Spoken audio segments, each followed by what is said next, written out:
আল্লাহ তো সবকিছু নিয়তি লিখে রেখেছেন যে অমুক লোক ভালো হবে না খারাপ হবে, সে কাউকে খুন করবে কি করবে না, বা কাউকে ধর্ষণ করবে কিনা, অথবা চুরি করবে কিনা, অথবা ভালো কাজ করবে কিনা, সে বেহেশতে যাবে নাকি দোজখে, সবকিছু আগে লেখা থাকলে আমরা কি করব? এখানে কার দোষ? যদি কাউকে খুন করি, আল্লাহ আমার কদরে লিখেছেন, আমি খুন করবো আর করে ফেললাম, এই দোষটা কার? দোষ তো আল্লাহ। তাহলে আমাকে দোজখে পাঠানো হবে কেন? আর এটা খুবই লজিক্যাল প্রশ্ন।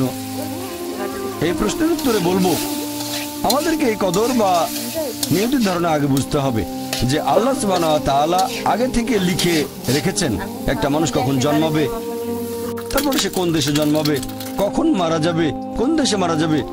আল্লাহ পবিত্র কোরআনে বলেছেন সূরা ইসরা অধ্যায় 17 আয়াত নম্বর 14 যে যখন কোনো শিশু জন্ম নেয় তার কর্মগুলো আমি তার গ্রীবালগ্ন করে দিই। একজন মানুষের ব্যাপারে আল্লাহ জানেন সে কি করবে, ভালো না খারাপ, সঠিক না বেঠিক, সে বেহেশতে যাবে নাকি দোজখে যাবে। যে ধরেন একটা ক্লাসে একজন টিচার